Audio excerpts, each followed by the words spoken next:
Bonsoir à toutes et à tous, je suis très heureuse de vous retrouver dans Bienvenue en Ile-de-France et comme tous les jours, vous le savez, on aborde les sujets qui vous concernent. On commence avec notre dossier du jour qui est consacré à la baignade dans la Seine, fermée 24 heures seulement après son ouverture historique.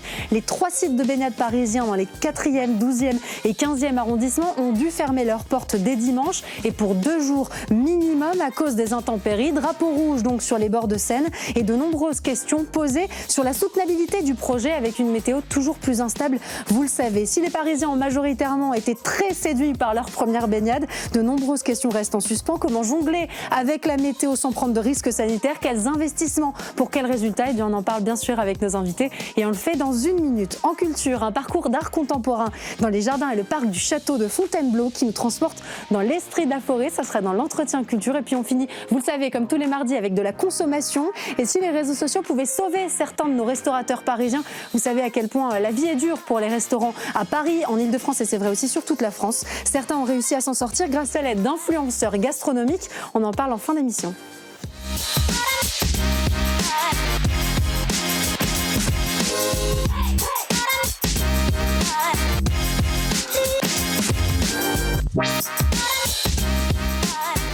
C'était le grand pari d'Anne Hidalgo, offrir aux Parisiens des baignades dans la Seine. À l'ouverture samedi matin, la maire de Paris n'a pas caché sa fierté et son émotion. Je vous propose qu'on l'écoute.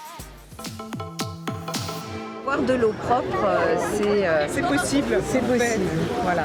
Et c'est vraiment un engagement aussi écologique pour nous. Pour Paris, c'est l'adaptation de la ville aux fortes chaleurs. On en a connu beaucoup cette semaine. C'est aussi du plaisir, de la joie, du sport. Et c'est embellir la ville, parce que pouvoir se baigner dans ces sites absolument iconiques, je crois que tout le monde en rêve. Donc c'est un grand moment salué par de très nombreux Parisiens qui se sont prêtés au jeu de la baignade dans la Seine sur les 3 sites de la capitale. Un plaisir aussi intense que court puisqu'il n'aura duré que 24 heures. On va en parler avec nos invités. On va essayer de vous donner un maximum d'informations pour que vous compreniez mieux les sujets qui sont sous-jacents bien sûr à cette baignade dans la Seine. On va en parler avec Édouard Sivelle. Vous êtes chercheur en économie du climat. Merci beaucoup d'être avec nous. Vous êtes un peu notre invité fil rouge sur le sujet depuis qu'on a commencé à l'évoquer en plateau, accompagné de François-Marie Didier, président du SIAP et conseiller LR de Paris. Merci beaucoup d'être également avec nous pour traiter ce sujet. Philippe Goujon, maire du 15e et du groupe Changer Paris. Je vais commenter avec vous, Philippe Goujon. C'était un véritable sans faute, cette ouverture de la Seine à la baignade. Et vous y étiez. On a envie de recueillir vos premières impressions et votre premier ressenti suite à cette baignade dans la Seine. C'était samedi. Oui, là, vous avez peut-être un peu de mal à m'imaginer en maillot m'ébattant dans la Seine, mais c'est vrai qu'avec plusieurs de mes adjoints, je me suis baigné. Ça faisait quand même une petite trentaine d'années qu'on attendait ça, depuis que Jacques Chirac l'avait promis. Ça a été réalisé grâce à l'État, d'ailleurs, qui a investi la moitié du coût de cette opération, à la ville de Paris, à différents partenaires, la métropole du Grand Paris, le SIAP, etc. Je vois Pierre-Marie Didier, je remercie aussi de son action. Et finalement, ce qui compte, c'est que la Seine, aujourd'hui, est devenue propre et que ce fleuve était mort et qu'il est de nouveau à la fois rempli de poissons et puis aussi, on peut s'y baigner. Donc, mes premières impressions, je l'ai dit d'ailleurs, c'est que j'ai été assez surpris par la qualité de l'eau qui était assez exceptionnelle. J'ai fait quelques plongeons et puis j'ai été un peu sous l'eau et elle est transparente, ce qui m'a beaucoup surpris évidemment parce que on avait entendu tellement de choses et l'eau devait être glauque, nauséabonde, etc. Pas du tout. Et deuxièmement, elle était chaude puisqu'elle était à 25 degrés, c'est-à-dire une température supérieure à l'air ambiant. Donc vraiment, c'était quelque chose qu'il fallait faire. Il y a l'aspect évidemment un peu anecdotique de la baignade, encore que c'est bien de permettre aux Parisiens de pouvoir venir se baigner gratuitement dans leur fleuve, mais il y a aussi la restauration de la flore, de la faune dans ce fleuve, et je crois que c'est ça qu'il faut retenir, c'est que la Seine est de nouveau un fleuve qui vit avec une grande quantité de poissons, même assez fragiles d'ailleurs, ce qui n'est évidemment pas le cas avant, et que nous avons aujourd'hui retrouvé notre fleuve auquel sont tant attachés les Parisiens. La Seine remplie de poissons et donc de Parisiens. Vous y étiez, Philippe Goujon, vous nous avez dit ce que ça représentait évidemment pour les Parisiens, pour les Franciliens. François-Marie Didier, ce qu'a dit aussi Philippe Goujon, et c'est intéressant, c'est qu'on parle beaucoup d'un effort de la ville de Paris, mais c'est un effort conjoint qui concerne le Grand Paris, qui concerne la région Île-de-France, qui concerne évidemment aussi l'État, puisque le financement a été réalisé évidemment avec l'ensemble de ses parties prenantes. Alors oui, c'est un effort évidemment considérable du SIAP, pas seulement pour les Jeux Olympiques, depuis 30 ans. Philippe Goujon vient de le dire, le SIAP depuis 30 ans investit 9 milliards d'euros pour améliorer tout notre système d'assainissement qui est un des plus performants au monde. Alors pardon, vous me parlez de 9 milliards d'euros. Moi, comme chiffre, j'ai 1,4 milliard d'euros pour la baignabilité de la Seine. En fait, c'est un travail de longue haleine qui dure depuis bien plus longtemps que ça. Philippe l'a dit, puisque c'est un engagement de Jacques Chirac il y a 30 ans. Depuis 30 ans, c'est 9 milliards d'euros qui ont été investis pour améliorer le système d'assainissement francilien, qui est l'un des plus performants au monde, je le répète. Pour le plan baignade, c'est 1,5 milliard. 1,5 milliard, 700 millions d'euros de la part de l'État, 500 millions d'euros de la part du SIAP, et puis le reste a été, sont des investissements de la ville de Paris, du département du Val-de-Marne et aussi du département de la Seine-Saint-Denis. C'est un travail conjoint. C'est un travail conjoint évidemment, qui a été sous l'égide du préfet de région Marc Guillaume. Un travail initié de longue date, mais ces Jeux Olympiques ont été évidemment un accélérateur. C'est-à-dire que j'entends évidemment les railleries sur 1,5 milliard. Ça peut paraître énorme. C'est énorme, mais c'est de toute façon l'assainissement, ce sont des montants colossaux dans la mesure où en Île-de-France, on traite les eaux usées de 9 millions de personnes. Si la Seine est sale, c'est d'ailleurs les eaux usées, c'est vos eaux usées. C'est pas de la faute du SIAP ou de la ville de Paris ou de quiconque. C'est un circuit. C'est un circuit. On traite ces eaux et le chemin, il est assez simple. Ces eaux, on les collecte chez vous. C'est les eaux usées qui viennent de chez vous, on les collecte, ça part dans des usines d'épuration qui sont la propriété du SIAP, et une fois que les eaux ont été dépolluées et nettoyées, elles sont reversées au fleuve, et ça c'est ce qui se passe normalement. Donc c'est 1,4 milliard, évidemment ça peut paraître énorme, mais c'est 1,4 milliard, dans tous les cas ils auraient été investis, en tout cas les 500 millions d'euros du SIAP, on les aurait investis, on n'aurait peut-être pas fait les travaux aussi rapidement, ça aurait duré peut-être 20 ans. C'est pour ça que vous parlez d'accélérateur. Exactement, les Jeux Olympiques ont été un accélérateur, mais ces investissements ils auraient été faits, et dans les 10 prochaines années, on prévoit d'investir 4 milliards d'euros. Je donne évidemment ces chiffres parce que ça réduit évidemment les 1,5 milliard dont tout le monde parle. Édouard Stivell, je vais vous donner la parole sur la qualité de l'eau évidemment, mais j'aimerais qu'on écoute aussi les retours de ceux qui étaient. On a déjà eu la parole précieuse de Philippe Goujon, on va écouter quelques Parisiens qui se sont baignés dès le 5 juillet. Ça me fait énormément plaisir parce que je rêvais de ça depuis longtemps, pas de la Tour Eiffel, mais de me baigner dans la Seine, et elle est encore plus chaude que j'aurais pensé. Donc c'était vraiment un moment de bonheur pur. C'est la joie, le bonheur. Je sais pas, on profite bien. On est content que on est les premiers dans 100 ans de pouvoir faire ça. Voilà. Franchement, je suis super surprise. Je pensais qu'elle était super glacée, et en fait elle est super bonne, elle est tiède. Ça c'est une surprise vraiment, je me suis attendue qu'elle va être froide comme la mer, et en fait elle est tiède, c'est génial. Pardon, mais moi je note température de l'eau, transparence, on se croirait presque aux Bahamas quand on écoute les personnes qui nous racontent leur expérience. C'est vrai que tout le monde a salué une qualité de l'eau particulièrement agréable, c'est dû à quoi ? Alors, il y a tous les travaux d'assainissement dont on a parlé qui ont permis en fait de résoudre le problème des mauvais rejets. Il y avait des canalisations qui se rejetaient directement dans la Seine, et les travaux. Les péniches. Alors, il y avait les péniches, donc ça c'est une partie. Puis tu as tous les immeubles en amont en fait de Paris qui avaient des mauvais raccordements et qui rejetaient directement leurs eaux usées dans la Seine. Donc, ont été bien raccordés. Il y a eu la modernisation des stations d'épuration. Donc ça a été des investissements colossaux qui ont permis en effet la modernisation véritablement de l'assainissement. Et à côté de ça, il y a les investissements plutôt pour essayer de gérer les moments de crise, disons, tels qu'on peut l'avoir entre guillemets maintenant, sur le fait qu'on a temporairement, quand il y a des intempéries, donc là c'est le bassin d'Austerlitz pour stocker des gros volumes d'eau de manière instantanée. Après, la contenance en Escherichia coli et en entérocoques intestinaux, quand vous vous baignez dans une eau, vous n'êtes pas capable de le désterter automatiquement vous-même. Hein. En général, vous le détectez plutôt quelques jours après. Donc les personnes qui se sont baignées ne sont pas en qualité de savoir si effectivement il y avait des bactéries. Ils peuvent juger la qualité de l'eau, c'est-à-dire finalement c'est quelque chose presque de sensoriel, c'est de se dire l'eau est agréable, elle est plutôt claire, elle est plutôt transparente et la température est bonne. Oui, je pense que c'est. On ferait quand on se baignerait c'est plutôt cette question de clarté de l'eau, exactement. C'est plutôt cette question de clarté de l'eau. Après, de toute façon, on verra jamais le fond de la Seine, mais c'est parce que vous avez des péniches qui, de toute façon. En a-t-on envie ? Ah, de voir le fond de la Seine, je sais pas, peut-être, mais je rigole, bien sûr. En tout cas, il y a toujours des péniches qui circulent et qui en fait vont remuer la vase qu'il peut y avoir au fond de la Seine. Donc on n'aura jamais une eau comme vous avez peut-être sur les plages de Corse, mais vous avez il y a quand même un bon niveau de transparence actuellement.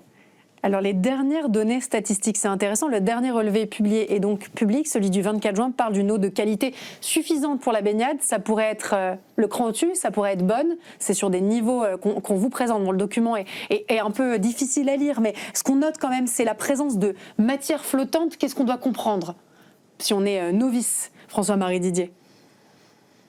On nous explique que la qualité de l'eau est suffisante à la baignade, mais qu'il y a des indicateurs qui pourraient être meilleurs finalement, c'est ça? Oui, ça peut être meilleur, ça peut aussi être pire, c'est ce qu'on a vu dimanche.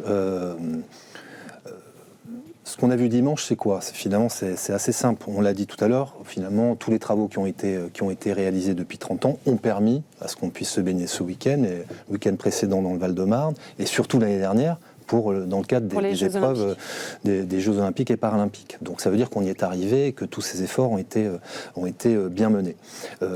Samedi, on a eu un épisode pluvieux assez important, ce qui fait qu'on a eu ensuite une qualité de l'eau de la Seine ou de la Marne qui était dégradée. Pourquoi? Parce que nous, quand il pleut, les usines du SIAP sont à plein régime. Nos réseaux de stockage dont vous parliez sont aussi, peuvent être saturés. Et les égouts débordent, c'est ça? Justement, pour éviter qu'ils débordent, et donc on inonde la ville, comme on a pu le voir dernièrement quand il y a des gros orages à Paris notamment, on doit évacuer ces eaux. Et pour évacuer ces eaux, on les rejette au fleuve.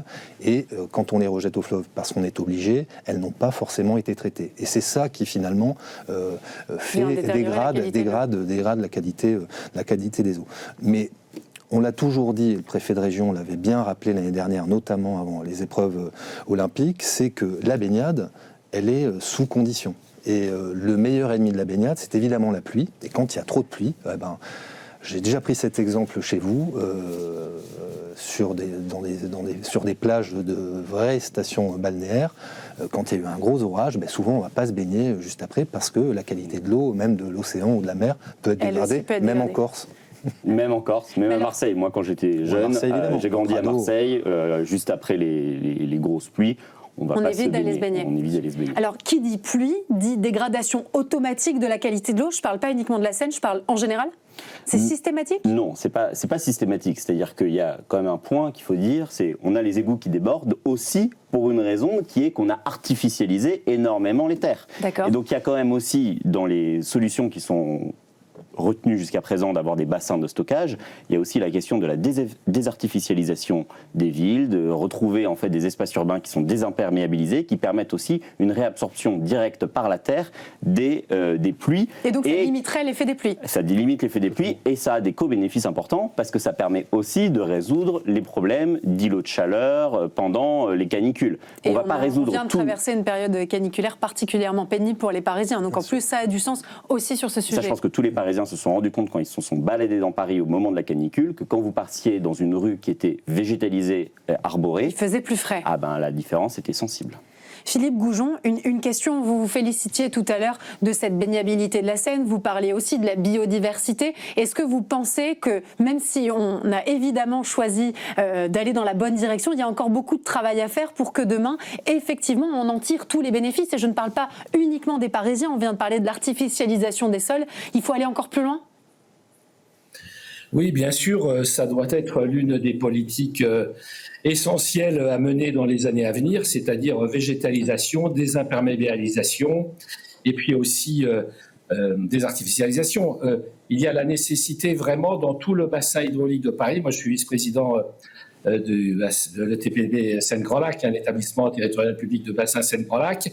Et justement, toute notre politique, très coûteuse d'ailleurs évidemment, mais c'est l'intérêt de l'avenir de la planète aussi, sur le secteur parisien, c'est justement d'arriver à faire que les eaux s'écoulent normalement et qu'il y ait aussi des bassins de rétention et que nous puissions, plutôt que d'avoir des barrages réservoirs par exemple, il y en a un certain nombre, heureusement, pour éviter les crues, pour réguler les crues de la Seine notamment, la Marne, de faire en sorte que toute l'eau puisse s'épandre dans la nature de façon naturelle finalement.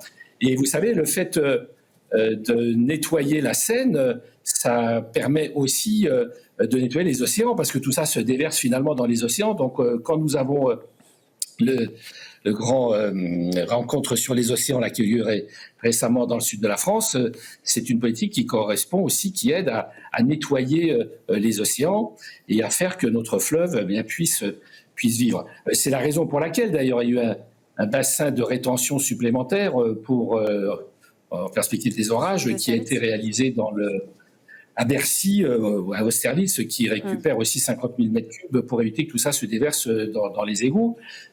Un regret simplement, c'est que cette baignade ne soit ouverte simplement qu'en juillet et août, et je pense qu'on aurait pu aller jusqu'en septembre. Alors peut-être qu'il faudra y aller.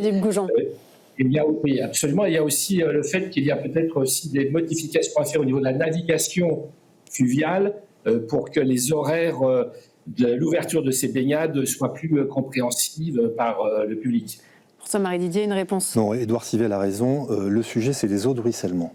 C'est-à-dire que quand il pleut, ça nettoie la ville et ces eaux, elles finissent dans nos égouts et donc elles peuvent engorger nos réseaux. C'est ce que je disais tout à l'heure. Et donc là, on doit déverser.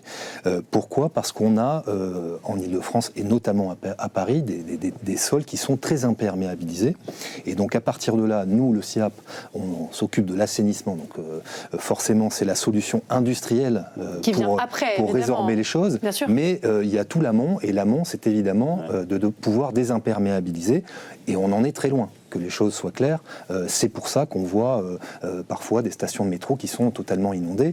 Nous, le SIAP fait son travail depuis 30 ans, je vous dis, ce sont des milliards d'investissements, mais pour le bien de nos fleuves. Nous, notre métier, notre mission de service public, c'est de protéger le fleuve in fine.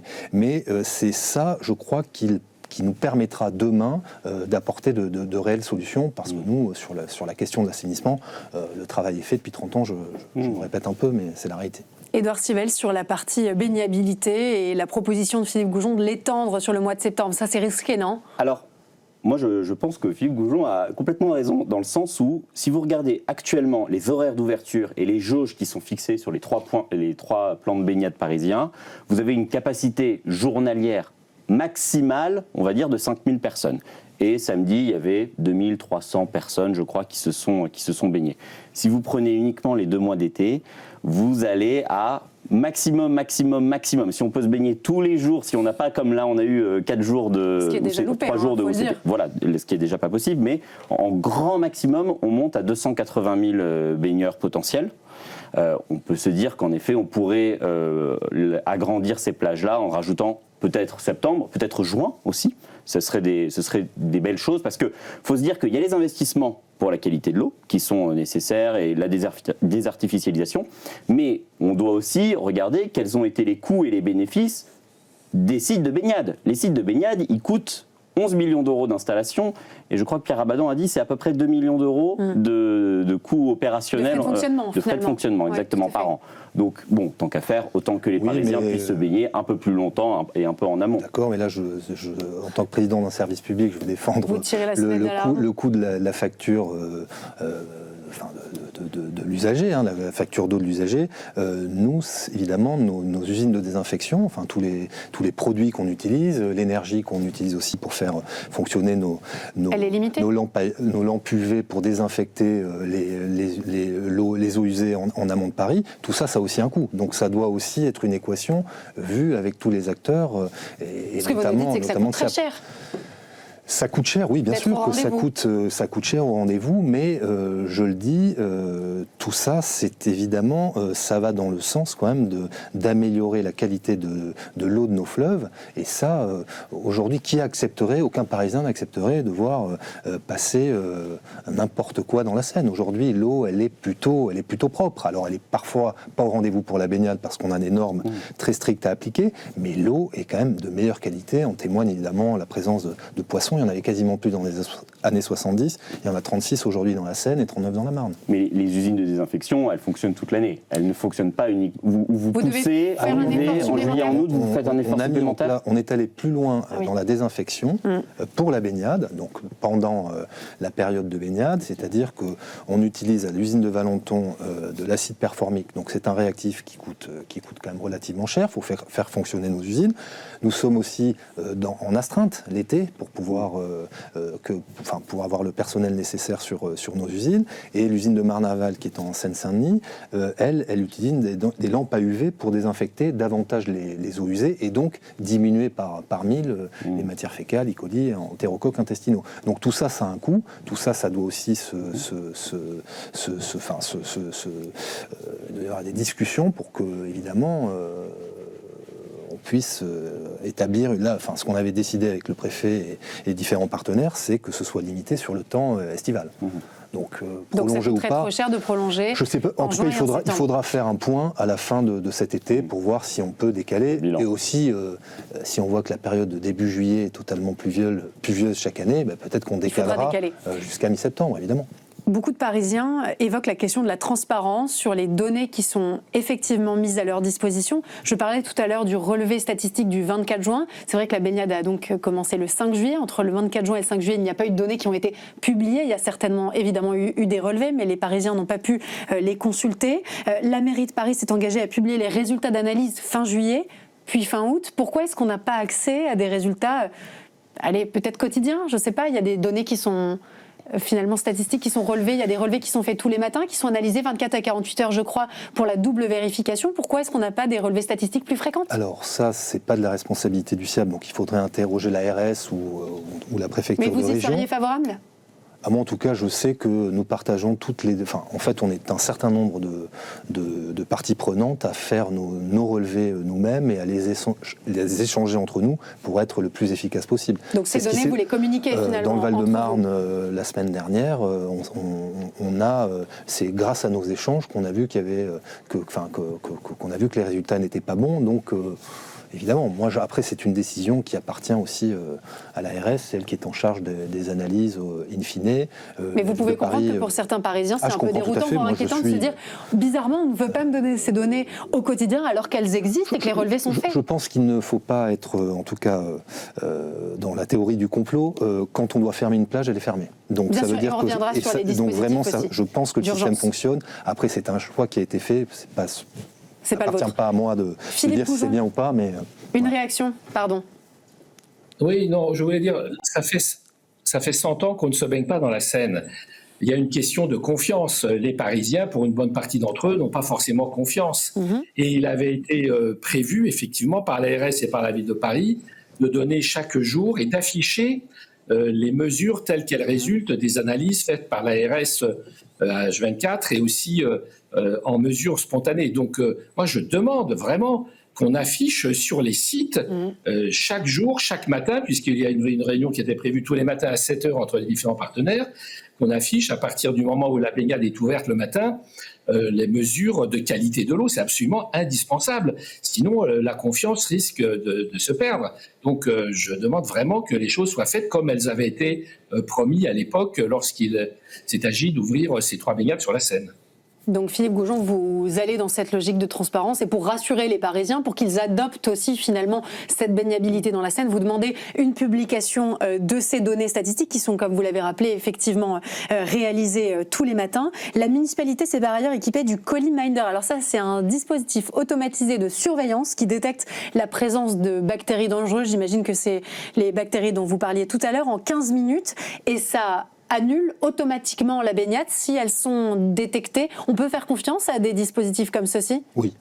Alors il fonctionne avec quelle technologie? C'est quoi? C'est de l'intelligence artificielle ou c'est de la détection en instantané? C'est des points de relevé qui sont un peu partout. Le département du Val-de-Marne en a, le territoire Paris Marne-Bois aussi, la ville de Paris, l'ARS, le SIAP, on a tous nos coliminders qui sont disposés un peu partout sur la Seine. Donc ce sont des points de relevée et tous les jours on regarde si on teste finalement. C'est des analyses bactériologiques qui sont faites tous les jours. Et celles-ci sont en temps réel, elles ne sont pas uniquement sur un relevé statistique qui serait fait le matin et puis analysé. Elles sont en temps réel, elles permettent donc d'ajuster la baignabilité pour rassurer quand même ceux qui nous écoutent.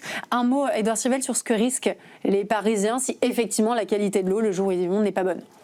Alors, je ne suis pas biologiste, néanmoins, tout ce que vont dire les experts, c'est que le risque, il est quand même pas énorme compte tenu des niveaux moyens que l'on observe dans la Seine. Est-ce que vous risquez d'attraper une grippe intestinale ou, comme le disaient certains nageurs, il y aura peut-être un bouton dans le dos et ça passera. Bon, les risques ne sont pas majeurs en tout cas, et c'est aussi, je pense, une raison pour laquelle on a interdit plutôt aux enfants des baignades. Il y a la question de la nage en eau vive et il y a la question de, parfois c'est des de nage en eau vive, et puis il y a la question de, parfois c'est des personnes qui peuvent être un peu plus sensibles à la fragilité de certains organismes. Mais globalement, je pense que c'est quand même pas, si on permet cette baignade, c'est que c'est quand même pas risqué. Et d'ailleurs, dans les mécanismes de vigilance, il y a ce coliminder, il y a aussi le fait que dès lors qu'il y aura une certaine volumétrie de pluie, on ferme automatiquement. Sans même se demander derrière. Sans même se demander est-ce qu'on a dû ouvrir les égouts, etc. On va fermer automatiquement. En revanche, et là je partage le point de Philippe Goujon, on peut se poser la question de pourquoi on a annoncé en amont qu'on allait publier quotidiennement les niveaux d'Escherichia coli et d'entérocoques intestinaux et qu'on ne le fait pas à date et qu'on le fait ex post. Est-ce que c'est parce que ce sont des données qui peuvent varier vite et en fait selon les relevés, selon l'endroit où les relevés sont faits, ça peut être probablement plus ou moins sécurisant. Il y avait les points qui étaient faits au niveau des différents ponts qui étaient faits pendant les JO, on voyait que les résultats variaient évidemment d'un pont à l'autre, donc il y a une espèce de il y a une variabilité en effet au sein même du fleuve, et donc il y a une volonté probablement de moyenner, mais et donc c'est pour ça que ça va être publié, je pense que c'est pour ça que la décision a été prise de publier ex post. Néanmoins, je comprends le point de Philippe Goujon qui est de dire si ex post on se rend compte qu'on publie fin juillet, qu'il y a des jours où on avait ouvert et qu'en fait il fallait pas, le problème de confiance il va être majeur. Aujourd'hui il y a un petit problème de confiance, faudrait essayer de voir les mécanismes pour s'assurer qu'elle soit pleine, même si... Et ça passe probablement par plus de transparence, c'est ce qu'on évoquait. Philippe Goujon, vous nous l'avez confié avec beaucoup d'humour avant qu'on commence l'interview, mais vous n'avez pas de pustule, donc tout s'est bien passé pour vous, aucun effet secondaire suite à votre baignade dans la Seine. Il était normal que le maire teste l'eau avant de permettre à ses concitoyens de plonger. J'ai plongé, j'ai été sous l'eau, j'ai nagé de crawl, j'ai absorbé de l'eau moi-même, ça fait maintenant quelques jours, vous voyez, j'ai fait tous les tests possibles, je me suis mis en danger et tout va bien. Il ne me semble pas regarder le visage, mais il ne me semble pas qu'il soit défiguré.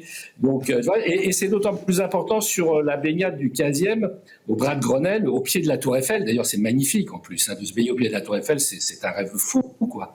Nous avons le seul bassin pour enfants, puisque dans les autres sites, on ne peut pas se baigner si on a moins de 14 ans. Alors que là, nous avons organisé un bassin pour enfants avec de l'eau de Seine, bien sûr, on le voit peut-être sur vos images. Il y a un plancher qui est à 30 cm. Donc, c'est un peu l'arrondissement des familles, le 15e. Et il est donc possible aux familles de venir avec leurs enfants et de se baigner dans ce bassin, dans la Seine, je crois. Et justement, je pense qu'il y a une alternative peut-être au fait qu'on ne puisse pas, d'après ce que j'ai entendu François-Marie, il parlait de problèmes financiers bien sûr, d'élargir la plage horaire, en tout cas juin-septembre. Moi j'ai une proposition alternative, c'est que dans cet arrondissement qui compte quand même, il y a un deuxième site de baignade au débouché du parc Citroën. D'ailleurs, lorsque Jacques Chirac a fait ses déclarations dans les années 90, et quand il a inauguré le parc Citroën, il avait conçu ce parc Citroën, vous le connaissez peut-être, qui va en pente douce sur la Seine pour en faire une plage qui permette la baignade dans la Seine. Donc la baignade naturelle des Parisiens sur la Seine, l'excite Jacques Chirac, c'était le parc Citroën. Donc voilà, j'ai fait cette proposition à la maire de Paris et à l'État pour que d'ores et déjà on puisse concevoir un deuxième site de baignade dans le 15e. Aussi, je l'annonce à l'instant, on en a discuté également avec la ville de Paris, notamment et la maire du 15e, c'est que nous allons essayer de faire autour de cette baignade une sorte de base de loisirs pourquoi pas sur les quais avec du beach volley, avec des agrès sportifs, enfin un certain nombre d'équipements sportifs qui permettront non seulement de nager quand on vient de s'amuser, mais aussi de pouvoir pratiquer quelques activités sportives. Donc Philippe, je t'enverrai la facture alors du coup. Hein. C'est vrai que vous ne manquez pas d'ambition, Philippe Goujon, sur le sujet de la baignabilité de la Seine. Et on a noté cette demande dans l'héritage de Jacques Chirac d'accéder à une nouvelle zone de baignade dans le 15e arrondissement. Et vous avez parlé de cette zone de loisirs. Également, un dernier mot, messieurs, sur... Respectons sa mémoire. Respectons la mémoire de Jacques Chirac. Un dernier mot sur la baignabilité de la Seine dans les prochains jours. On nous a annoncé un retour à la baignade mercredi, donc demain. Est-ce que c'est probable ? S'il ne pleut pas, il y aura pas de problème. S'il ne pleut pas, il n'y aura pas de problème. Et on a vu que c'était greffé évidemment des enjeux politiques dans la discussion sur la baignabilité de la Seine avec le groupe Changer Paris qui a évidemment dénoncé la manière dont la maire de Paris s'était approprié le sujet, alors que vous l'avez rappelé en début d'émission, c'est évidemment un travail conjoint entre différents acteurs et le financement lui aussi est le résultat de la mobilisation de nombreux acteurs. Merci beaucoup à tous les deux en plateau. Merci beaucoup Philippe Goujon d'avoir été avec nous et d'avoir été notre grand cobaye évidemment pour cette baignade dans la Seine. On vous retrouve très bientôt pour continuer à en discuter et puis on passe maintenant à l'entretien culture.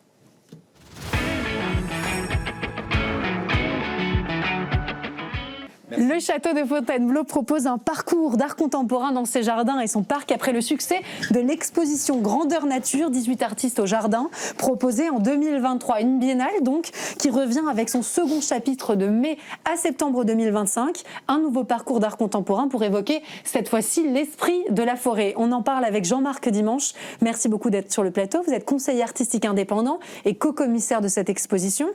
C'est vrai qu'en 2023, le château de Fontainebleau accueillait déjà une exposition dans ses jardins et son parc, Grandeur Nature, 18 artistes au jardin. Un succès qui vous a donné envie de prolonger cette aventure. Comment est-ce que vous expliquez tout d'abord le succès de ce dialogue entre les artistes et la nature et l'environnement ? Je crois que c'est le propre des jardins. Enfin, les jardins ont été créés, je dirais déjà au 18e, au 19e. On avait de la sculpture dans les jardins, on avait des folies, on avait des ouvrages d'art, on avait sous différentes formes en tout cas. Donc, et à Fontainebleau, on voit des socles par exemple, que moi j'appelle orphelins, qui n'ont plus de sculpture. Donc c'est vrai que c'est intéressant de les habiller, de les habiter. En fait, c'est propice à la création pour les artistes, vous vous en êtes rendu compte en discutant avec eux ? Ah oui, je crois que les artistes adorent ça. En général, on fait donc du repérage avec les artistes, évidemment quand ils sont vivants, puisqu'on on expose également quelques artistes décédés. Mais pour ceux qui sont vivants, c'est important effectivement de travailler une œuvre ou de réactiver une œuvre, en tout cas en fonction du lieu, des essences d'arbres, de la perspective, de la vision qu'on a du jardin, effectivement. Cette année, vous avez décidé d'explorer l'esprit de la forêt. Ça veut dire quoi pour vous ? C'est quoi le fil rouge de cette année ? Alors l'esprit de la forêt, c'était un peu une évidence, puisque Fontainebleau, c'est un jardin qui se situe, qui fait une sorte de ligne de séparation entre la forêt et le village, ou la ville de Fontainebleau. Donc c'est né de la forêt, puisque effectivement François Ier allait chasser dans la forêt. Donc ça nous semblait très très bien comme thème, puisque en 2023, on avait tout simplement mis Grandeur Nature, c'est-à-dire sans thème particulier. Donc l'esprit de la forêt, c'était une évidence. Encore plus connecté à l'âme de Fontainebleau. Exactement. Et c'est vrai que vous proposez une déambulation qui est une vraie découverte aussi des espaces, puisqu'on va déambuler évidemment sur les 130 hectares du domaine. Ça veut dire passer par les jardins, les parcs, au-delà des grilles du domaine aussi. Ça donne aussi des points de vue en forêt. Finalement, l'idée, c'est d'aller se promener, se balader et de découvrir dans le cadre d'un parcours poétique des œuvres qui sont proposées, qui sont exposées par des artistes. Alors c'est vrai que c'est un vrai parcours. La volonté de la présidente Marie-Christine Labourdette, c'est effectivement de faire redécouvrir les jardins de Fontainebleau et les alentours, c'est-à-dire le parc et la vraie forêt, si je puis dire, puisqu'elle n'est pas sous grille celle-ci. Donc on a essayé cette année d'être en augmenté, puisque en 2023 on était sur 5-6 hectares, aujourd'hui on est sur 30 hectares de parc, et ensuite on sort un petit peu près du Grand Canal, on monte sur le Mont Chauvet. Donc c'est vrai que ça donne des visions, des vues tout à fait différentes. Parce que quand on est sur le Mont Chauvet, on domine la ville, on domine le château, on domine la région. Et quand on est au bord du Grand Canal, c'est une autre vision. Et donc c'est autant de perspectives aussi pour vous en matière de création et donc de proposition, de dialogue entre les espaces, les lieux et derrière les créations artistiques que vous mettez à découvrir. Alors c'est ça qui est excitant, puisqu'effectivement on va choisir les artistes un petit peu en fonction de l'emplacement sur lesquels on va les disposer, si je puis dire. Donc on discute avec eux et la plupart du temps ça nous donne des idées. C'est sûr qu'on va pas mettre la même œuvre, par exemple, je sais pas, de marbre ou de bronze sur le Mont Chauvet. On va plutôt avoir ce que j'appellerais presque du land art, c'est-à-dire des œuvres qui vont converser, enfin dialoguer avec la forêt, avec des petites complexités, puisqu'on travaille avec l'ONF dans ces cas-là. D'accord, donc il faut respecter évidemment. Il faut respecter la forêt, il faut respecter l'anidation, il faut respecter la période d'installation. Et puis dans le surtout jardin, quand on parle de l'esprit de la forêt, j'imagine que ça a aussi beaucoup de sens que d'être dans cette dimension holistique finalement. Exactement, c'est tout à fait... l'idée, c'est vraiment de cette rencontre de l'œuvre avec même les essences végétales, les espèces, etc., de vraiment trouver un dialogue qui parle au public et de faire redécouvrir au public, de s'arrêter sur des arbres remarquables, de s'arrêter sur un étang, de s'arrêter... Ça pose aussi la question de l'environnement. 25 artistes au total qui représentent 40 œuvres, chacun propose finalement son lien intime avec la nature, la verdure, la forêt. Certains ont d'ailleurs choisi d'intégrer des matériaux naturels directement à leur création. C'était un souhait de votre part ou finalement c'est dans le cadre de leur travail, c'est venu assez naturellement ? Alors, ce sont des artistes qui effectivement travaillent, par exemple, déjà le bois. Si on prend notre invité d'honneur, Wang Keping, oui. C'est vrai que Wang Keping, on le connaît essentiellement pour ses œuvres en bois. Il a tenu effectivement à positionner une dizaine de géants donc devant le Grand Canal. Et ensuite, il a tenu aussi à choisir un arbre qui était tombé, puisqu'il utilise toujours des arbres qui sont tombés, soit par le vent, soit par d'autres accidents de la nature. Pour respecter la nature. Et il a choisi donc un hêtre donc pour justement le sculpter même en direct. Donc au mois de juin, on a eu 4 week-ends où Wang Keping a sculpté 4... le voir travailler. Complètement. Et aujourd'hui, on voit le résultat, puisqu'on a disposé le résultat sur le grand parterre. Voilà. Et d'autres, comme Marina Le Gall, par exemple, qui fait un mixte entre la céramique, le bois, etc., et qui a travaillé sur place avec une partie effectivement importante de bois qu'elle a récupérée dans la forêt. Certains présentent des œuvres qui sont plutôt figuratives, d'autres des œuvres beaucoup plus abstraites. Certains s'émerveillent, d'autres dénoncent ou pointent du doigt l'importance de la nature, sa beauté, sa fragilité aussi. C'est assez engagé. Oui, ça se veut engagé parce qu'on est dans une période où c'est évident avec les problèmes qu'on retrouve sur le climat, surtout en ce moment, surtout cet été. Donc c'est vrai que ça pose quelques questions pour certains. Il y a de la fantaisie. Mais ce n'est pas moralisateur. Non, c'est très... c'est poussé à la réflexion, finalement. C'est poussé à la réflexion, mais c'est vraiment... ça reste très ludique, ça reste très varié aussi, puisqu'il ne faut pas oublier qu'à Fontainebleau, c'est un parc qui est ouvert au public toute l'année, donc gratuitement, contrairement à certains châteaux. Donc, on a aussi un grand public. Par exemple, sur le jardin anglais, on peut pique-niquer sur les pelouses, donc ce n'est pas tout à fait le même rapport. Ce n'est pas une grande expo institutionnelle au sens propre, c'est un vrai parcours de découverte de l'art. Alors les habitués ont le plaisir de redécouvrir des œuvres des éditions précédentes. C'est vrai pour le duo de rhinocéros de François-Xavier Lalanne, c'est vrai aussi pour Gaïa et Luc de Christophe Charbonnel, ce couple de sculptures de part et d'autre de la fontaine Belle-Eau qui se fondent à merveille dans le mythe et le lieu de l'histoire. Là, on dialogue vraiment entre l'histoire finalement de ce château et puis ses œuvres contemporaines. Vous avez voulu vous inscrire dans la continuité de ce qui avait déjà été fait en remontrant ces œuvres, en les reproposant ? Oui, c'est l'idée aussi d'avoir une suite, puisqu'on devient une biennale à partir de cette année. Donc il y avait cette volonté. C'est vrai que les rhinocéros, ce sont 2 sculptures qui appartiennent à la ville de Paris. Donc c'est un dépôt de 5 ans. Donc ça nous permet effectivement de les avoir un petit peu à domicile. Oui. Il y avait une œuvre de Philippe Ramette aussi qu'on n'a pas cité. Le point de vue qu'on trouvait intéressant par rapport au grand platane. Voilà. Donc, et puis du coup, ça permet de réinviter les artistes. On a 2 catégories d'œuvres, si je puis dire. On a les œuvres qui sont créées vraiment spécifiquement. À dessin. Et puis on a les œuvres que moi j'appelle réactivées, c'est-à-dire des œuvres qui ont déjà été présentées dans des lieux, mais qui du coup trouvent une place complètement différente et des fois un dialogue complètement différent dans ce site. J'aimerais qu'on parle de l'œuvre Atlas de Jean-Marie Apriou, un titan de 1,50 m de haut, avec une surface similaire à celle des écorces d'un arbre. Et là, c'est vraiment une invitation à la discussion, à rêver de demain, en se posant les questions de des enjeux d'aujourd'hui finalement. Oui, c'est ça. Et alors c'est étonnant parce que c'est un atlas, mais c'est un petit format, puisqu'à 1m40 on le domine. Donc l'artiste, donc Jean-Marie Priou, souhaite qu'on soit au-dessus de cet atlas. Il a, vous l'avez peut-être vu sur les images, des yeux assez incroyables, puisque c'est des yeux faits en verre. Donc c'est deux mondes. Là on tourne pas autour de la pièce, mais quand on peut tourner autour de la pièce, on voit que derrière il y a tout ce côté un peu grotte, un peu fantastique. Il y a les serpents qui sortent derrière. Donc ça convoque notre imaginaire. Ça convoque complètement l'imaginaire. C'est une pièce qui fascine aussi bien les enfants que les adultes. Voilà, une curiosité. J'ai dit très poétique, j'ai parlé d'imaginaire, c'est le cas aussi de l'œuvre de Guillaume Castel qui évoque le fruit ailé de certains arbres comme le frêne. Moi je me souviens de jouer avec étant petite. Il suggère le mouvement de la graine dans la chute et donc la renaissance perpétuelle de la nature. Moi je trouve que le message est très joli et l'idée d'un cercle vertueux et de la beauté finalement d'une nature qui devrait être éternelle. Exactement. Et c'est vrai que c'est une œuvre intéressante parce qu'elle est entre abstraction, narration, et puis elle convoque quand même beaucoup nos souvenirs. Hein. Ouais, nos souvenirs. En même temps, elle joue sur l'effet miroir, donc sur cet inox mêlé à du corten. Donc c'est une sculpture assez monumentale, puisqu'elle fait 2,50 m de haut. Mais voilà. Là, elle nous domine pour le coup. On parlait de l'Atlas tout à l'heure. Tout à l'heure d'Apriou, voilà, de l'Atlas de Jean-Marie, qui était vraiment, voilà. À mon sens, la plus jolie Coronae Digitals de Miguel Chevalier, cette fleur rouge métallique de 2 mètres de haut à l'extrême sud du grand parterre qui souligne la richesse des essences de la nature. C'est une vraie ode. Moi, je trouve ça absolument magnifique. Alors, c'est une ode à la nature. En même temps, c'est une petite provocation puisque c'est une fleur créée. Miguel Chevalier, c'est un des pionniers de l'art digital. Oui, tout à fait. Donc, du coup, c'est une fleur qui a été réalisée grosso modo par l'intelligence artificielle avec et aussi une impression numérique. Par l'impression numérique dans sa maquette et qui là donc est comme une fleur intrue et peut-être éternelle du coup dans ce jardin. Un dernier mot avec Arbre à bras d'Anne Claverie. On croirait un arbre tout droit sorti d'un conte.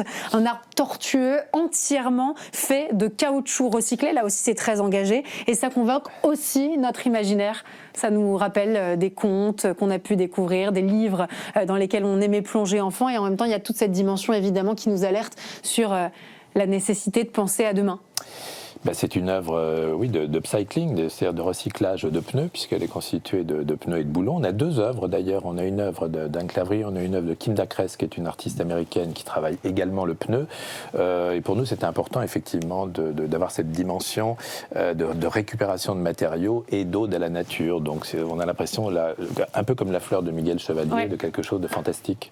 Est-ce que vous avez une œuvre chouchou ou 2 œuvres chouchou si vous n'avez pas le droit de choisir? Comme œuvre chouchou, alors, je dirais quand même un peu Wang Keping, et puis une œuvre qu'on n'a pas citée de Sarah Favrio, qui est une magnifique cabane de bois comme ça qui est posée sur. Ça convoque quelque chose de particulier chez vous? Je trouve qu'il y a un côté très très romantique par rapport à ces jardins du 19e. Le jardin anglais c'est spécifiquement 19e, et surtout dès qu'on a eu fini d'installer l'œuvre, dès que Sarah est partie, on a une foulque, donc une petite poule d'eau qui est venue installer son nid dessous à l'abri, même en se servant un peu de l'œuvre. Donc ça dit quelque chose aussi de la manière dont les œuvres se sont emparées aussi de l'espace. Et comment on peut dialoguer avec la nature sans la perturber. C'est joli comme histoire. Voilà. Un dernier mot sur la manière dont les publics, puisque vous l'avez rappelé, le but c'est de parler au grand public, peuvent s'approprier ce parcours. Comment est-ce que vous conseillez d'y aller et donc derrière de découvrir ces œuvres?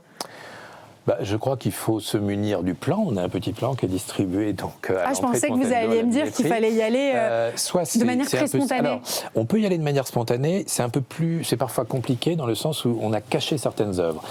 Donc, ce qu'on pourrait conseiller, c'est d'y aller d'abord de manière spontanée et ensuite d'aller chercher le temps et de regarder, parce qu'on peut rater des petites choses. Il y a des choses cachées quand même, ou dans les arbres, ou derrière les arbres, qui peuvent nous échapper. Mais c'est ça qui est intéressant aussi. Donc, il y a des points, stations comme ça. Il y a à peu près une trentaine de stations. Merci beaucoup Jean-Marc Dimanche d'être venu nous parler de l'esprit de la forêt dans le parc et les jardins de Fontainebleau. C'était un plaisir de vous avoir avec nous sur le plateau de Bienvenue en Ile-de-France, et on a le temps de s'y rendre puisque c'est jusqu'en septembre 2025. Jusqu'au 21 septembre. Jusqu'au 21 septembre 2025. Avec les Journées du patrimoine. Voilà. Merci beaucoup. Merci à vous. À très bientôt et on passe tout de suite à la conso.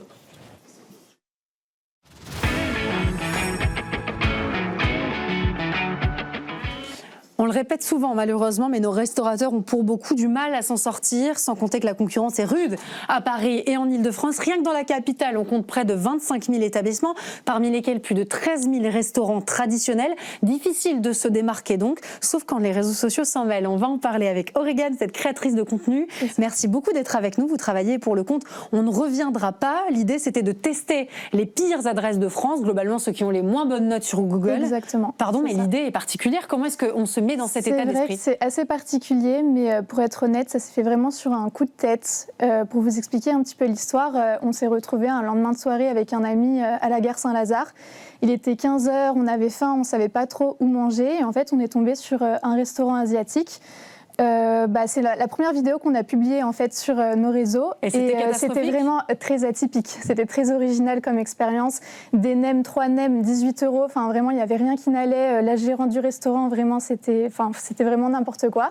Et pour la petite histoire, moi en fait je partage beaucoup sur mes réseaux perso, sur Instagram, donc dans ma story amis proches. Donc en fait j'ai filmé en caméra cachée pour rigoler, pour faire rire mes amis. Ils m'ont dit mais Aurégane, pourquoi tu mets pas la vidéo sur TikTok, parce que franchement c'est super drôle. Donc en fait avec Maxime on a réfléchi à un nom qui pouvait parler aux gens en fait directement. On a mis un mème de Philippe Etchebest pour appeler un peu Cauchemar en cuisine, voilà, c'est ça. C'est un peu l'idée. Et on a publié la vidéo et elle a fait 1 million de vues au bout de 48 heures, donc on était assez choqués. En fait, ça a pris directement. Donc en fait, c'est l'algorithme qui répond favorablement aussi à cette création de contenu. En fait, c'est ça en fait, parce que je pense que le contenu était assez original pour TikTok. On n'avait pas l'habitude de voir ça et du coup, on a été propulsé en avant sur TikTok et on a continué et ça nous amène aujourd'hui à faire aussi d'autres concepts. Je sais pas, je pense que vous allez en parler. Justement, c'est l'idée, puisque à chaque fois, vous vous attendez au pire quand vous vous rendez dans une adresse comme ça. Bah oui, bien sûr. Et parfois, vous avez eu des bonnes surprises. De très bonnes surprises. Et du coup, généralement, ces restaurants-là, on les met en avant aussi parce qu'ils méritent d'avoir plus de lumière. Nous, on n'est pas là pour casser les restaurants. Mais sur le compte, on ne reviendra pas. On continue de le faire sur ce compte-là, mais on est en train de se dire qu'on va devoir changer de nom et peut-être le renommer « On reviendra » ou pas. Ce serait quand même beaucoup plus cohérent. Et oui, exactement. En fait, c'est intéressant ce que vous dites tout à l'heure, parce que quand vous me parliez de ce restaurant à côté de la gare où vous étiez, vous m'avez dit, vous m'avez parlé du prix et vous m'avez parlé de l'accueil. Finalement, vous ne m'avez pas parlé de la cuisine. Est-ce que des fois aussi, la mauvaise expérience peut être due à des choses qui ne sont pas inhérentes à ce qu'on a finalement dans l'assiette? Bien sûr, ça peut être l'accueil, ça peut être la propreté, ça peut être même les toilettes, parce que généralement on se rend compte que les restaurants qui ne sont pas très bons, allez voir les toilettes, vous allez comprendre pourquoi en fait. Généralement ça vient beaucoup de l'hygiène, mais aussi de la part des restaurateurs qui parfois sont immondes. On est déjà tombé sur un restaurant très touristique qui avait une carte en anglais, une carte en français. La carte anglaise était beaucoup plus chère que la carte. Je vous jure que si. Dans un lieu très touristique de Paris. C'est ça exactement.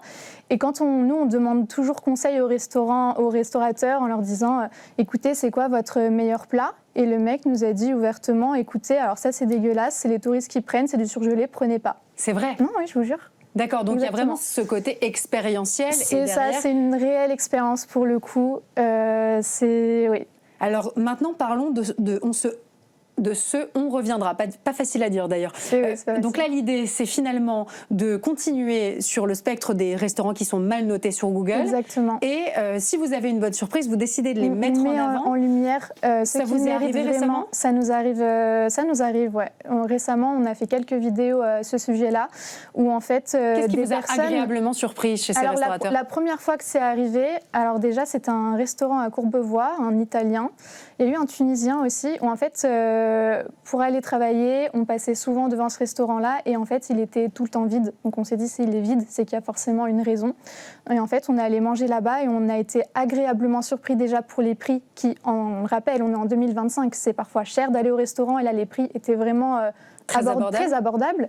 Et en plus de ça, des gens vraiment hyper accueillants, hyper gentils. Enfin, quand on y est allé, en fait, on s'est senti comme à la maison. Et nous, c'est ce qu'on adore. Et du coup, on a décidé de les mettre en avant. Et dans l'assiette, c'était comment? C'était super bon. C'était vraiment très, très bon. Donc, vous n'avez pas compris les avis Google? En fait, ça venait pas des avis Google. Pour le coup, il n'y avait même pas de page Google. Le restaurant n'avait pas de page. Il communiquait pas du tout. Exactement. En fait, on s'est rendu compte que c'était un problème de communication.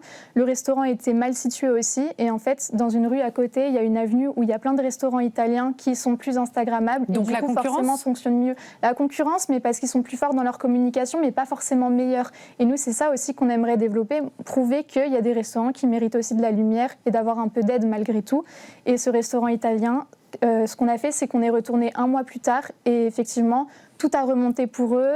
Aujourd'hui, ils ont une 50aine de clients par jour, alors qu'avant, ils en avaient 3, 4, 5 grand maximum. Donc, il y a eu un vrai effet. Il y a eu un vrai effet. Et ce qu'on a décidé aussi, on a fait une 3e vidéo où, en fait, on a beaucoup d'abonnés sur nos réseaux sociaux, des gens qui n'ont pas forcément les moyens d'aller manger au restaurant. Donc, on a invité une 20aine de personnes dans le besoin à venir dans ce restaurant-là. Génial. Et ils ont tous adoré. Donc, non seulement ça a aidé le restaurant, mais aussi ces gens-là qui avaient besoin de passer un moment au restaurant avec leurs enfants. Enfin, voilà. Vous l'avez dit, le restaurant, c'est de plus en plus cher pour certains Parisiens, pour certains Franciliens, c'est devenu de plus en plus compliqué. C'est dur aussi pour les restaurateurs, difficultés de recrutement, des charges de plus en plus élevées, les conséquences du Covid, du télétravail aussi, notamment sur ce fameux repas du vendredi midi, la hausse du prix des matières premières. Les restaurateurs que vous avez rencontrés qui font du bon boulot, ils vous ont dit qu'ils avaient besoin de cette visibilité ? Oui, bien sûr, oui, ils en ont besoin. Après, le problème maintenant qu'on rencontre aussi, c'est qu'il y a beaucoup de restaurants qui nous envoient des messages pour nous dire « il n'y a personne dans mon restaurant », machin, pour qu'on vienne en fait faire une vidéo. Et en fait, on se rend compte qu'il y a du monde et nous, on n'est pas du tout OK avec ça. En fait, nous, on veut vraiment aider les gens qui s'en sortent plus, en fait, tout simplement, et qui méritent d'avoir de la lumière, qui méritent d'avoir un nouvel élan pour le restaurant, d'avoir un élan d'espoir aussi. Et c'est ça qu'on trouve un peu dommage aussi, mais du coup, on fait vachement le tri aujourd'hui par rapport à ça. Oui, puisque l'idée, c'est de rester aussi objectif et honnête. Exactement. Par rapport à... Nous, on est à 100% honnête dans nos vidéos. C'est bon, on le dit. C'est pas bon, on le dit. Je veux dire, on n'est pas Philippe Etchebest à parler avec des grands mots. Nous, si c'est pas bon, on dit que c'est dégueulasse. Voilà, fin. Et je pense que les gens, ils apprécient aussi cette honnêteté, cette franchise qu'on a derrière nos vidéos, parce que voilà, c'est les retours qu'on a, du moins des gens qui nous suivent sur nos réseaux sociaux. Ce qui est intéressant aussi, c'est de voir à quel point les algorithmes des réseaux sociaux répondent à cette stimulation et à ces contenus. Il y a de nombreux comptes food qui ont repris ce concept, qui utilisent des concepts parfois assez un peu différents de ce que vous proposez, mais finalement qui sont sur cette logique d'aller tester des adresses, de mettre ou non en avant ensuite des restaurateurs. On se rend compte que c'est aussi souvent propice à raconter de jolies histoires et l'algorithme rafale. Donc ça veut dire qu'il y a des gens qui consomment ces contenus derrière. Oui, exactement, ouais. Vous l'avez remarqué, vous avez remarqué à quel point ces contenus étaient poussés par l'algorithme ? Je pense que nous, si on est poussé, c'est parce qu'en fait, comme je vous l'ai dit, sur TikTok et sur Instagram, il n'y avait pas vraiment une page qui parlait que des mauvaises expériences. Et en fait, à l'ère d'Instagram, il y a beaucoup de restaurants qui payent des influenceurs pour dire de bonnes choses sur les restaurants. Et en fait, c'est pas du tout honnête. Et je pense que si les gens nous aiment beaucoup aussi, c'est parce qu'on est très honnête. Il y a cette franchise, exactement. Concrètement, est-ce que vous avez aussi remarqué, par rapport plutôt donc aux avis Google et donc à ce qui déclenche chez vous une visite, indépendamment des restaurants qui peuvent paraître vides, où vous vous dites bon, ça fait vraiment pas très envie sur la devanture, est-ce qu'il faut que les clients se responsabilisent aussi un peu la main peut-être moins lourde sur les avis ? Un avis, ça peut tuer un restaurant. Un avis, ça peut tuer un restaurant. Après, chaque avis est bon à prendre pour que le restaurant s'améliore aussi. Est-ce que vous avez remarqué des avis injustes où vous vous êtes dit en y allant, eh bien je ne comprends pas ? Ouais, en fait, après je pense que ça dépend de chaque expérience aussi. Parce qu'il suffit que la personne, je ne sais pas, le restaurateur était sous un mauvais jour, peut-être qu'il était moins accueillant à ce moment-là aussi. Enfin, c'est des choses qui arrivent. Donc oui, je pense que pour certaines, je ne sais pas comment expliquer la chose, mais je pense que certaines personnes sur Google sont pas très bienveillantes, surtout que généralement on met un mauvais commentaire parce qu'on n'est pas content. Mais on le met rarement un bon. Voilà, exactement. En fait, on fait pas forcément l'inverse. Du coup, nous, c'est ce que vous avez décidé de faire aussi. Vous étiez plutôt parti sur mettre des mauvais commentaires aux mauvais restaurateurs, et vous vous êtes rendu compte que dans le lot, il y en avait des très bons. C'est ça. Exactement. Et c'est important de faire ce distinguo aussi pour justement derrière le consommateur final, pour qu'il aille en toute transparence dans un établissement. C'est ça, exactement. Nous, on n'est pas là pour mentir en fait. On est là juste pour établir la vérité sur des restaurants, et pas que des restaurants, parce qu'on fait aussi des hôtels. Là, on est tombé sur un hôtel à Levallois-Perret qui était noté 2,5 sur Google, donc c'est vraiment catastrophique. Et en fait, on s'est rendu compte que la chambre, elle était très bien et pas chère, quoi. C'était 50 € la nuit en plein centre de Levallois-Perret, pardon. Je veux dire, c'est quand même, c'est pas cher. Et en plus de ça, c'était très propre, c'était très bien. Donc et on ça, c'est important aussi. Vous parlez finalement à chaque fois d'expérience. Je le remarque indépendamment, évidemment, de la cuisine quand on parle d'un restaurant ou de l'expérience de nuit. Et vous prenez on a parlé du coup après avec le gérant, et lui, il comprenait pas tous ces mauvais avis, quoi. En effet, il était un peu même choqué parce qu'il savait même pas qu'il y avait des mauvais avis sur son hôtel sur Google. Donc comme quoi, en fait, il y a certaines personnes qui sont même pas au courant. La conclusion aussi, c'est qu'il faut communiquer. Est-ce qu'il y a une mauvaise communication? Est-ce que vous êtes aussi parfois surpris de la mauvaise communication qui peut être mise en avant par certains restaurateurs qui ont compris qu'il fallait communiquer mais qui n'ont pas les codes? C'est exactement ça. Aujourd'hui, on est dans une ère où les gens aiment quand c'est joli, quand c'est bien présenté, quand c'est beau, quand il y a une belle devanture. Quand le restaurant... Est-ce que ça garantit forcément un bon résultat dans l'assiette? Absolument pas, parce que généralement, parfois on teste, pas forcément pour nos contenus à nous, mais des restaurants qu'on a vus sur Instagram, on va les tester et au final on est déçus. Donc c'est un cache-misère parfois. C'est exactement, on se rend compte que c'est du surgelé super cher. Donc en fait, faut pas juger à ça, vraiment pas. Donc il faut finalement se faire son propre avis, sa propre expérience et essayer de prendre tout en compte. C'est ça, c'est vraiment important. Merci beaucoup de nous avoir informés sur finalement la qualité des restaurants à Paris, des différentes enseignes et sur la nécessité d'aller chercher l'information un peu partout puisque c'est ce qui nous aide à avoir la meilleure information possible. Je vous rappelle qu'il y a près de 25 000 établissements à Paris, c'est dire à quel point on a le choix. Merci beaucoup Aurégane d'être venue nous en parler sur le plateau de Bienvenue en Ile-de-France et moi je vous retrouve demain, même lieu, même heure, toujours sur le canal 34 de la TNT, sur toutes vos box. À demain.